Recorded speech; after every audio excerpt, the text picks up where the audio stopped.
E aí galera, tudo bem com vocês? Vamos para mais um giro de notícias sobre o Cruzeiro com questões importantes que têm movimentado o ambiente do nosso clube. Meu nome é Emerson Araújo, esse é o canal 6x1 e desde o início eu peço para você deixar o like no vídeo, se inscrever no canal caso ainda não seja inscrito e usar os comentários para deixar a sua opinião sobre cada um dos assuntos que vamos abordar. Lembrando que o vídeo é feito com o patrocínio do OneFootball, que é o maior aplicativo sobre futebol do planeta com mais de 20 milhões de downloads. Ele é totalmente gratuito, está disponível tanto para Android quanto para iOS e o link para você baixá-lo tá aqui na descrição do vídeo, beleza? O volante Ederson acertou nessa segunda-feira sua permanência no Cruzeiro. O atleta que pertencia ao Desportivo Brasil e estava aqui emprestado, assinou um contrato válido por 4 anos e o Cruzeiro comprou 50% dos seus direitos econômicos. O valor da negociação não foi informado pela diretoria, mas se falava no valor de R$1 milhão para a compra de 50% dos direitos dele, lembrando que o Cruzeiro já tinha 10% adquiridos quando ele veio, no ano passado. Então agora o Cruzeiro passaria a ter 60% do Ederson. Considero que foi um acerto, é um jogador que vinha se destacando no nosso sub-20, tem talento. Agora vem o segundo passo, que é botar ele para jogar,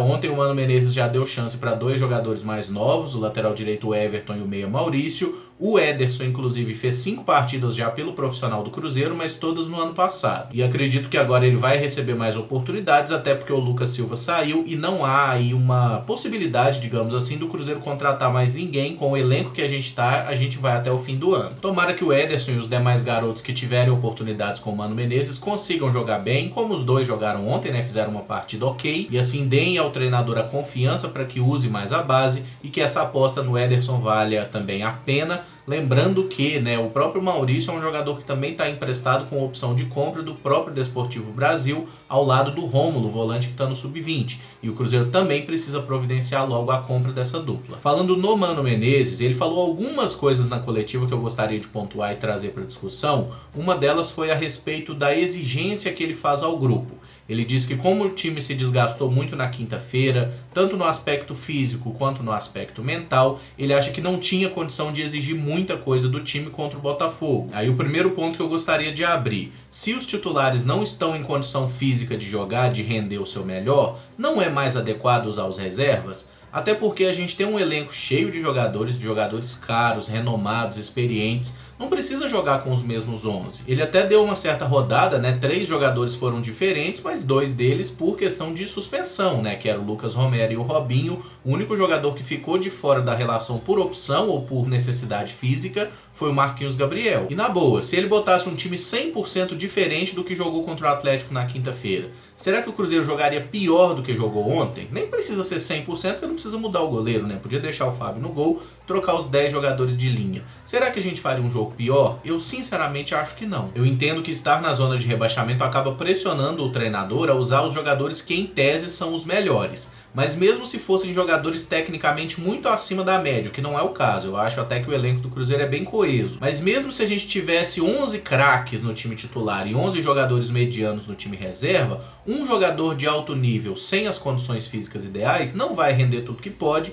e muitas vezes um mediano 100% fisicamente vai poder produzir mais. O Mano até disse que se o Cruzeiro tivesse com uma pontuação melhor no Campeonato Brasileiro, ele mudaria o time totalmente, mas não fez isso porque o time estava precisando pontuar. A verdade é que pontuar 1 ou pontuar 0 não faz muita diferença nesse caso. E o campeonato de pontos corridos já deu suficientes mostras de que você tem que jogar para ganhar. Porque a vitória valendo 3 pontos vale muito a pena e o empate é quase uma derrota. E em todos os casos, essa questão de usar o jogador sem estar 100% não é um contrassenso, porque quando você bota um jogador para jogar sem as condições ideais, você não aumenta a chance dele se machucar, por exemplo. E outra coisa, esse negócio de que não dá para exigir muito dos jogadores é uma situação que eu tenho um pouco de dificuldade de aceitar, especialmente porque nós temos um elenco cheio de jogadores caros, a terceira maior folha salarial do Brasil, e essa coisa do treinador abaixar esse nível de exigência não é uma forma da gente acabar se conformando um pouco com a mediocridade? E falo mediocridade na acepção da palavra mesmo, na questão de ser medíocre, mediano,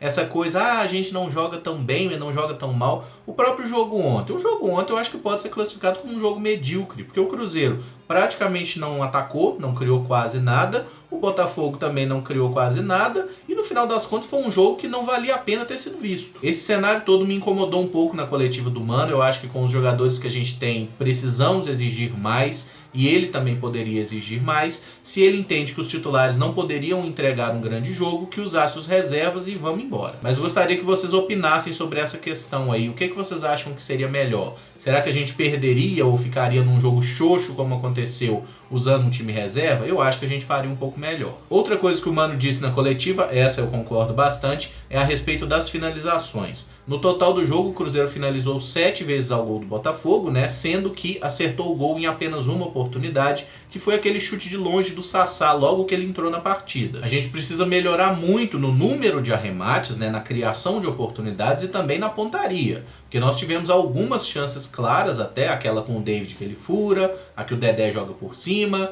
2 boas chances quase em sequência, uma com o Pedro Rocha e outra com o Everton que chutam para fora. E para esse jogo de quarta contra o Atlético nós vamos precisar caprichar mais e acertar melhor as finalizações. Vai ser um jogo complicado, mas é aquele negócio, se o Cruzeiro faz um gol, se o Cruzeiro faz 2 gols no Atlético, a gente acaba minando qualquer tentativa que eles tenham, né, de reverter o quadro. O Cruzeiro precisa ser letal, tem que aproveitar as oportunidades, certamente a gente vai conseguir criar alguma coisa e temos que aproveitar, não podemos dar bobeira de forma nenhuma. O Cruzeiro precisa demais dessa classificação na Copa do Brasil. E aí até lembro o primeiro jogo contra o Atlético, né? Como que o Cruzeiro acabou colocando o jogo à sua feição? Através de uma jogada muito feliz de um chute de longe do Pedro Rocha, que fez um golaço. Aquele chute mudou o jogo, né? Até aquele momento o Cruzeiro não vinha criando nada, foi nossa primeira finalização aquele golaço. A partir dali o Cruzeiro condicionou a partida de uma forma que se tornou boa pra gente. Agora algumas atualizações sobre o departamento médico. Mano Menezes falou sobre a situação de Thiago Neves, que saiu no intervalo. Segundo o técnico, não há nenhuma lesão, ele apenas estava meio desgastado, sentiu a perna um pouco mais pesada, e aí tiraram o Thiago no intervalo para evitar, né, qualquer lesão, até porque o Cruzeiro precisa muito dele pro Clássico. Mas nesse momento é um caso que não preocupa. Outra situação, Ariel Cabral, que teve aquela dividida feia, caiu de cara no chão, né, saiu sangrando e tudo mais. Não houve nenhuma lesão, não houve fratura no rosto, foi apenas um trauma. Com isso, o jogador também não é problema, deve ser escalado normalmente no jogo de quarta-feira. Com relação ao Rodriguinho, eu já falei na sexta-feira, mas vou citá-lo aqui também nesse boletim, digamos assim. Rodriguinho fez cirurgia na sexta-feira na região lombar, tudo certo com a cirurgia. O clube não passa um prazo exato de recuperação,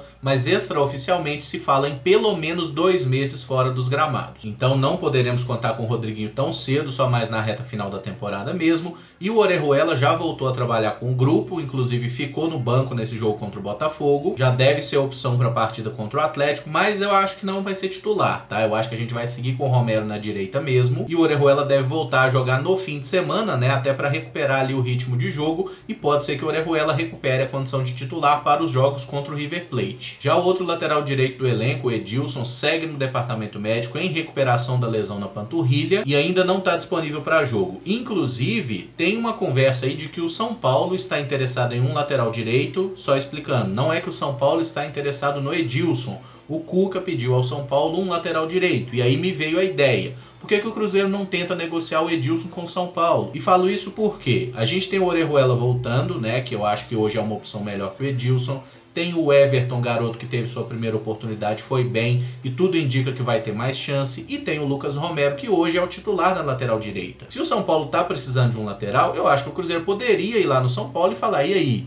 Não rola um bem bolado aí, uma negociação e tudo mais? Nem digo para o São Paulo pagar alguma taxa ao Cruzeiro, mas pelo menos para o São Paulo assumir o salário do Edilson, que já seria uma coisa importante para o Cruzeiro nesse momento. Até porque o Edilson ganha 500 mil reais, é um salário pesado para qualquer lateral. Acho até difícil que alguém aceite pagar tanto por ele, mas se o Cruzeiro consegue tirar esse peso da folha salarial, eu acho que já valeria a pena. Edilson é um jogador que pode se transferir ainda nesse Campeonato Brasileiro, não tem 6 jogos pelo Cruzeiro, então pode defender outro clube da Série A, situação que não acontece, por exemplo, com o Fred. Esse vai ter que ficar no Cruzeiro pelo menos até o fim do ano. Vocês não acham que poderia ser uma boa? Uma boa pro Cruzeiro e uma boa pro próprio São Paulo também, que tá com problema na posição? E não vem falar em trocar jogador e trazer Jusilei, que pelo amor de Deus, de jogador velho, de ex-jogador, a gente já tem muito. Falando agora do Cruzeiro Sub-20, né, o time finalmente ganhou a primeira no Campeonato Brasileiro da categoria, que foi uma vitória sobre o Corinthians aí nesse final de semana pelo placar de 2-1. Nossos 2 gols foram marcados em lance de bola parada, ambos com assistência do Marco Antônio.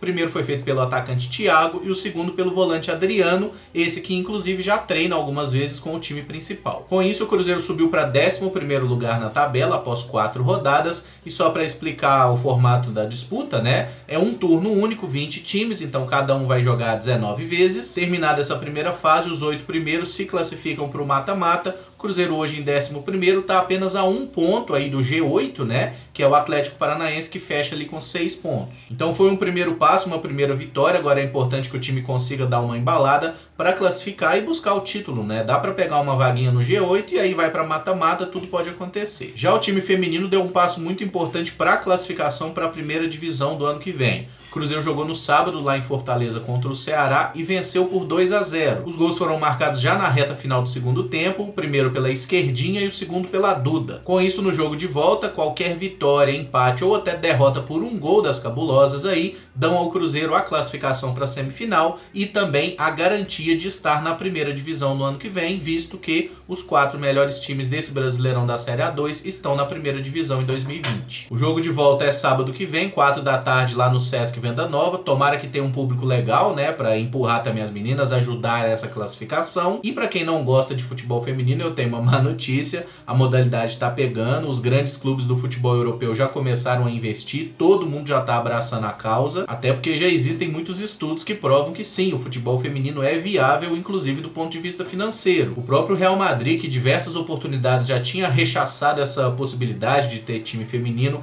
com a alegação de que futebol feminino não dava grana, já montou o seu time, e não é porque o Real Madrid mudou de ideia, é porque viu que o negócio está dando dinheiro, e se dá dinheiro, tem negócio. Claro que aqui no Brasil as coisas costumam ser mais devagar, né? Até hoje a gente não tem, por exemplo, uma liga profissional do time masculino, mas acredito sim que esse esforço vindo lá de fora naturalmente abraça também aqui no Brasil. O esporte está pegando e está na hora de se livrar desses preconceitos aí, porque esse crescimento do futebol feminino é irreversível, e que bom que é assim. Mas para não dizer que tudo é boa notícia, né, a gente teve uma notícia ruim aí no final da última semana do time feminino do Cruzeiro, que uma jogadora, a atacante Paula Vicenzo, atestou positivo no antidoping e rescindiu o contrato com o clube. Ela foi flagrada com alguma substância irregular após um jogo contra o Pinheirense no mês de maio. Não entraram em detalhes sobre qual é a substância em questão, e a atleta já foi suspensa preventivamente. Como o prazo previsto, né, de punição é maior do que o contrato dela com o Cruzeiro, que iria até dezembro desse ano, o clube e a atleta rescindiram o contrato, uma medida que eu acho um pouco controversa. É complicado a gente opinar não sabendo qual é a substância, por exemplo, né, se é alguma droga recreativa, se é algo para melhoria de performance, mas eu acho que um atleta seu ser flagrado no exame antidoping e você rescindir o contrato com ele, passa uma imagem ruim, uma imagem como se você estivesse abandonando o atleta, né? O Cruzeiro se manifestou, falou que vai prestar todo o suporte jurídico aí para a jogadora, mas acho uma situação complicada, não me parece o ideal passar essa mensagem para a torcida como um todo.